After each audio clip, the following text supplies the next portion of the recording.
बहू, बहू, अरे कहां मर गई कुलच्छनी? 1 घंटे पहले चाय के लिए बोला था, अब तक चाय नहीं बनी तेरी। ना जाने कौन सी मनहूस घड़ी में हम इसी घर रिश्ता लेकर गए थे। शादी के वक्त बाप ने बोला था कि लड़की गाय है, लेकिन इतनी कुलच्छनी निकलेगी हमने कतई नहीं सोचा था। बहू,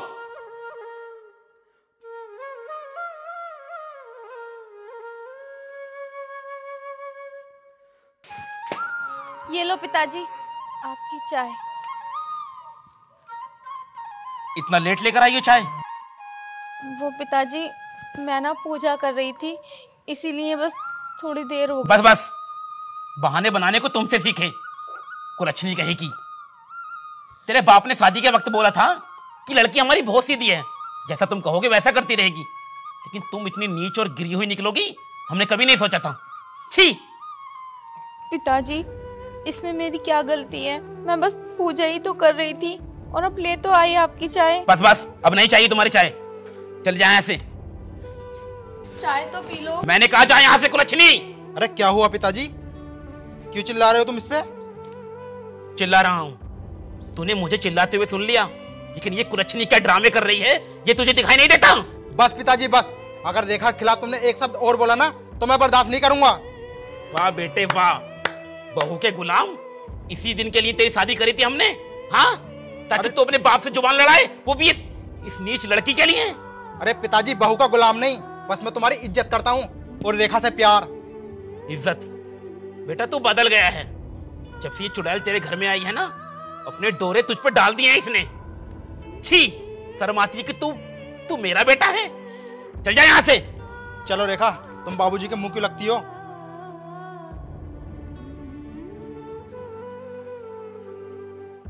जब से ये हमारे घर में आई है, हमारे बेटे पर ना जाने क्या काला जादू कर दिया इसने। हमारी बात तो सुनता ही नहीं है, दिन रात इसी की बातों में आता रहता है। हमारी इज्जत और हमसे प्यार सब कुछ खत्म कर दिया इसने। एक फूटी कोड़ी हाथ नहीं लगी।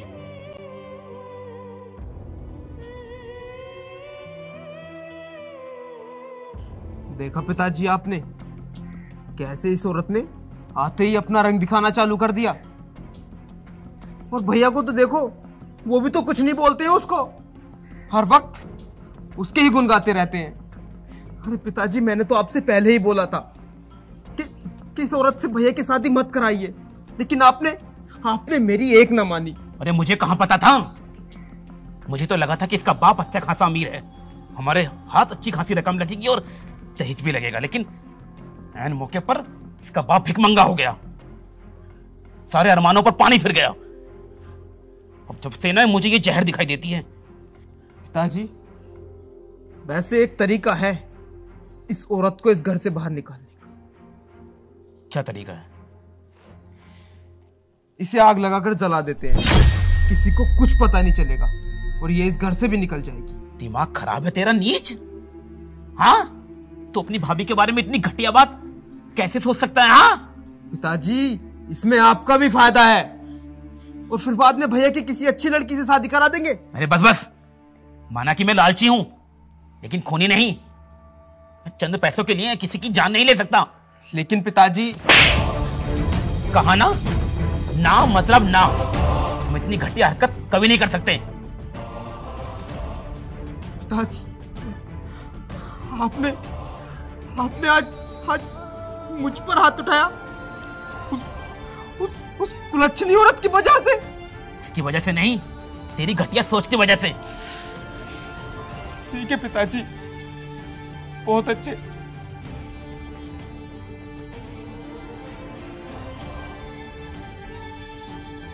ये हमने क्या कर दिया? हमें ऐसा नहीं करना चाहिए था।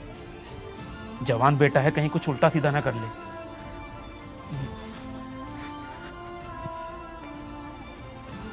पिताजी आपने सही करा जो भैया के थप्पड़ मार दिया।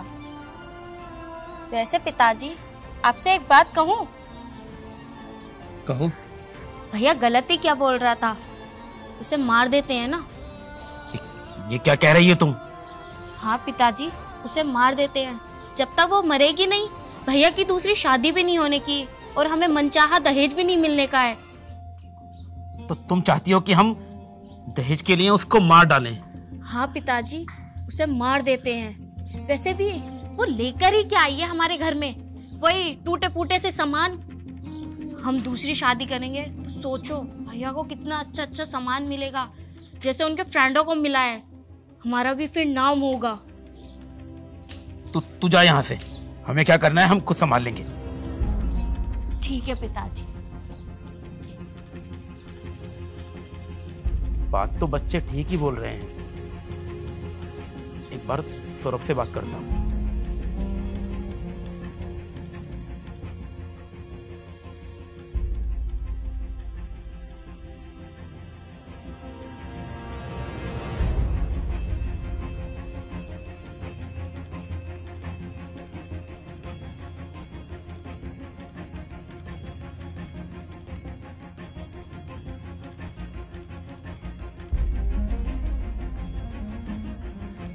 सौरभ,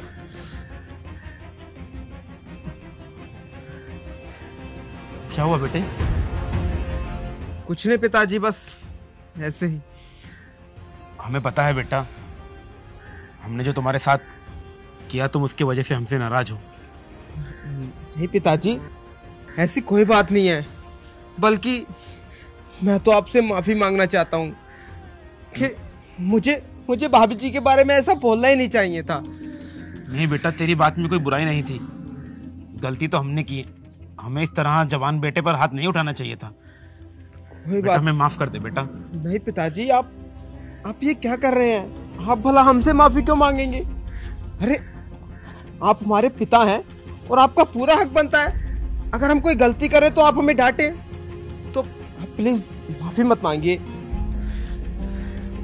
बेटा तुम्हें तो पता है, जब से कुलच्छनी बहू घर में आई है हमारा दिमाग ना बस फटा हुआ रहता है कि क्या करें क्या ना करें।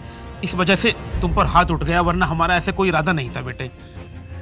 कोई बात नहीं पिताजी, आप बिल्कुल परेशान मत होइए। मैं इतना खर्चा किया शादी में, लेकिन एक फूटी कोड़ी हाथ नहीं आई।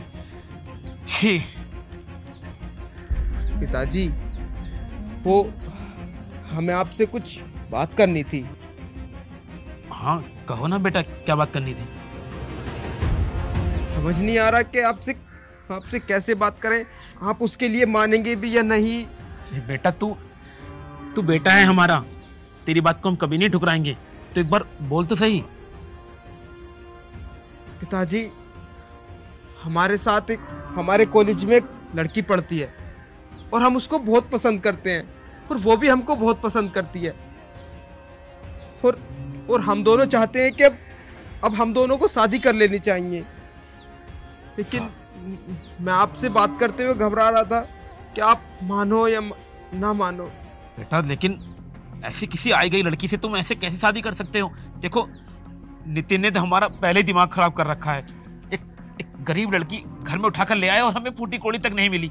सारी उम्मीद बेटा तुझी से है, तो कुछ उल्टा सीधा मत करना बेटा। हम चाहते हैं कि तेरी शादी किसी बड़े घर में करें, ताकि हमें बहुत सारा दहेज मिल सके। पिताजी, उसका बाप बहुत बड़ा करोड़पति है, कई कंपनियां चल रही हैं उसकी दिल्ली में, और बहुत बड़ी कोठी है उसकी।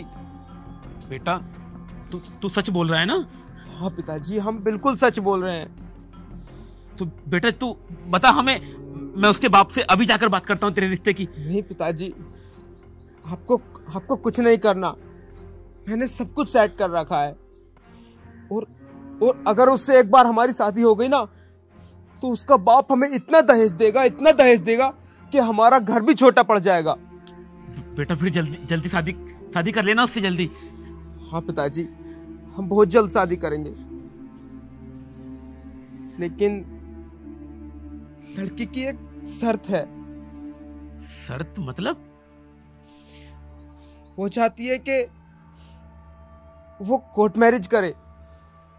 Court marriage? लेकिन बेटा कोर्ट मैरिज करके तो फिर हमें दहेज वगैरह तो नहीं मिलेगा ना फिर? नहीं पिताजी, ऐसा कुछ नहीं है, दहेज भी मिलेगा और बहुत सारा पैसा भी मिलेगा। तू सच बोल रहा है ना बेटा? हाँ पिताजी। तो बेटा तू जल्दी शादी कर ले। बस हम कल ही कोर्ट चले जाएंगे और कोर्ट मैरिज के पेपर तैयार करके हम उससे शादी कर लेंगे। हम तो बस आपकी हाँ का इंतजार कर रहे थे। बेटा मेरी तो हाँ है। अगर लड़की इतने बड़े घर की है तो मेरी हाँ है बेटा। पिताजी, हम तो बेफिजूल में इतनी टेंशन ले रहे थे कि आप हमारी शादी के लिए तैयार होंगे भी या नहीं, लेकिन आपने तो हाँ करके हमारी इतनी बड़ी टेंशन दूर कर दी कि मैं बता नहीं सकता आपको। नहीं बेटा, टेंशन तो तूने हमारी दूर की है। आज हम बहुत खुश हैं बेटा। ठीक है बेटा, तू बात कर। हाँ, हम चलते हैं। हाँ ठीक है पिताजी, ठीक है।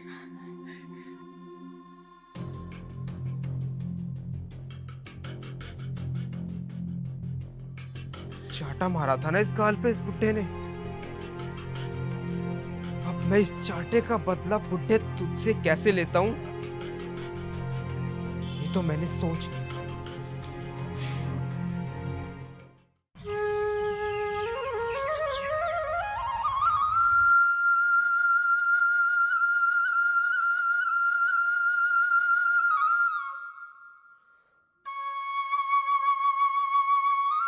पिताजी, मेरी फ्रेंड की ना शादी है, तो 1 हफ्ते के लिए मैं उसके घर पर जा रही हूँ। बेटा बताया नहीं तूने? हाँ पिताजी, रात ही फोन आया था उसका। चलो ध्यान रखना। हाँ ठीक है पिताजी, नमस्ते। नमस्ते बेटा।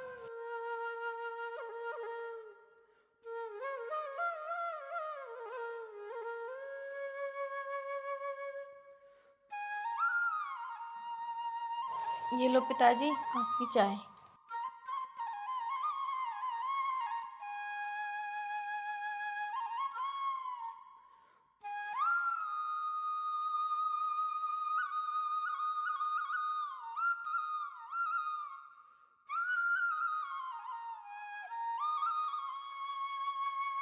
पिताजी, आप अपनी कुर्सी थोड़ा इधर को डाल लो, मैं यहाँ से झाड़ू लगा देती हूँ।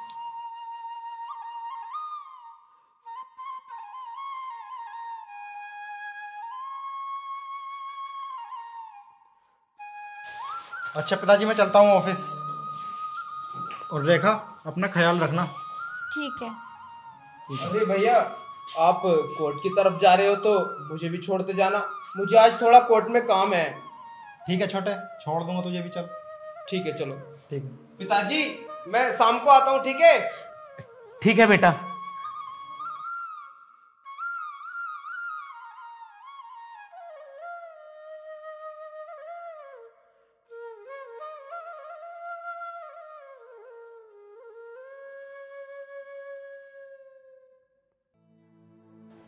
देखो समधी जी, अगर शाम तक तुमने 5 लाख रुपए का इंतजाम नहीं किया तो मैं आपकी बेटी को धक्के मारकर अपने घर से बाहर कर दूंगा।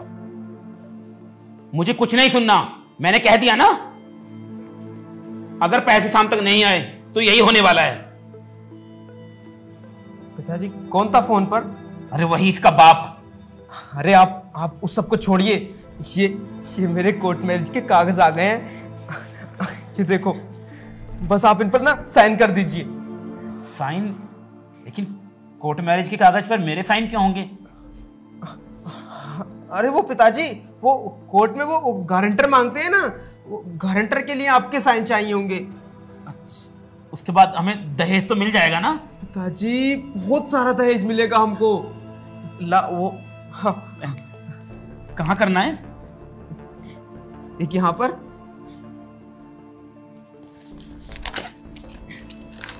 एक यहाँ पर। हमारा तो सारा घर दहेज से भर जाएगा ना बेटा? पिताजी, हम ना इस गांव के सबसे अमीर आदमी होंगे। देखना, फिर हमारे घर में भी गाड़ी होगी, बहुत बहुत सामान होगा। ठीक, यहाँ पर बस। पिताजी बेटा, तूने ना मेरा नाम रोशन कर दिया। नितिन से तो हमने बेकार ही उम्मीद लगाई थी, लेकिन जो उसने नहीं किया वो तू करेगा।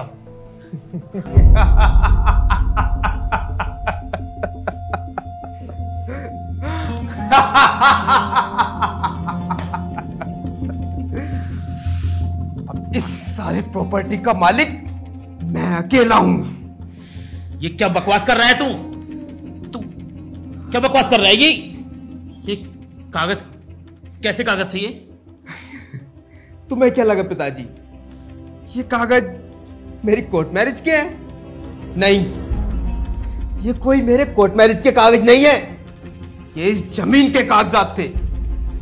इन कागजों पे साइन करने के बाद इस सारी जमीन का मालिक मैं अकेला हूं। चाटा मारा था ना मेरे इस गाल पे बुड्ढे। अब मैं बताऊंगा कि इस घर में कौन रहेगा और कौन नहीं। सौरभ तो इतनी घटिया हरकत करेगा मैंने कभी नहीं सोचा था। हरामजादे। बस बहुत हो गया। अब मैं और बिल्कुल सहन नहीं कर सकता। निकल यहां से। सौरभ, तुम्हारी हिम्मत कैसे हुई बाबूजी पे हाथ चलाने की? बहुत हो गया। अगर तुमने एक शब्द और अपनी जबान से निकाला ना तो इस घर से धक्के मार के बाहर निकाल दूंगा। क्या कर लोगे तुम? नहीं, कर क्या लोगे तुम? बस इससे और कुछ मत कहना। बहुत अच्छा कर रहा है बेटा तू, बहुत अच्छा कर रहा है। मेरे लाड प्यार का इतना तू मुझे ये सिला देगा मैंने कभी नहीं सोचा था। सौरभ, तुम्हें शर्म नहीं आती बाबूजी के साथ इतना सब करते हुए? तुम होती कौन है मुझे बीच में रोकने वाली? इस घर की बहू। बस मुझे पता था पिताजी, मुझे पता था कि तुम्हारा दिल एक ना एक दिन अपने बहू बेटों के लिए पिघल ही जाएगा और फिर उसके बाद मेरी क्या हालत होगी मैं ये भी जानता था। तो सबसे पहले मैंने ये करना सही समझा। बहू बेटा मैं माफ कर दो। नहीं पिताजी, हमने तुम्हारे साथ जानवरों जैसे सलूक किया इसकी बातों में आकर, और आज इसने हम पर हाथ उठाया। ये दिन देखने से पहले हम मर क्यों नहीं गए? नहीं पिताजी, ऐसा मत बोलिए। पिताजी, सौरभ, देखा क्या हुआ? मैं बताती हूँ आपको सब कि यहाँ पर क्या हुआ।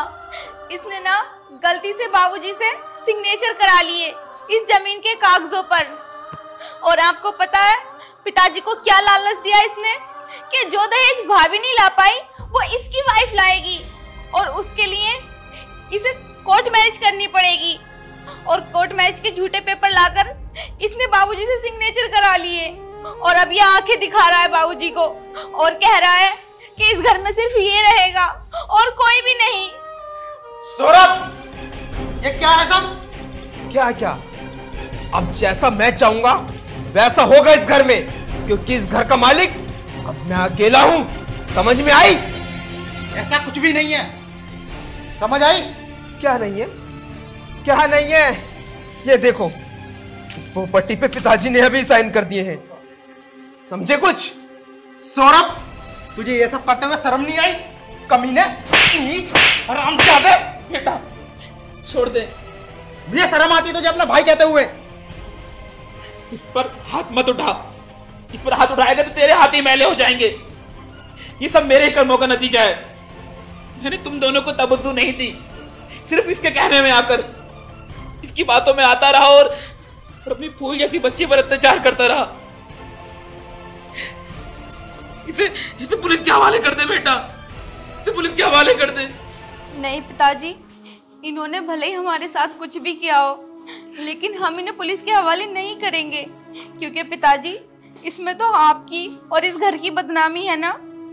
वरना लोग बाग आपको ताने देंगे कि गुलाब सिंह ने अपने ये छोटे बेटे को जेल करा दी। पिताजी, मैं मानती हूँ कि इन्होंने आपके साथ बहुत गलत किया है, लेकिन प्लीज पिताजी इन्हें पुलिस के हवाले मत कीजिए। देख रहा है तू, जिसको तू जलाकर मारने के लिए बोल रहा था वो तेरे बारे में कितना सोच रही है, और तू इस तरह इतना नीचे गिर जाएगा कभी नहीं सोचा था हमने बेटा, कभी नहीं सोचा था। सौरभ देखो, जो तुम्हारे मन में आए कर लेना, मैं ये सब करने को आपको मना नहीं करूंगी, लेकिन कम से कम एक बार ये तो सोचो, क्या बाबूजी ने आपको कभी किसी चीज की कमी महसूस होने दी? तुम्हें तो पता है ना कि माँ तुम्हें बहुत छोटा छोड़ के इस दुनिया से चल बसी थी, लेकिन पिताजी ने कभी भी तुम्हें माँ की कमी महसूस नहीं होने दी। तुम्हें माँ और पिताजी दोनों का प्यार दिया, फिर भी तुम आज इनके साथ ऐसा कर रहे हो।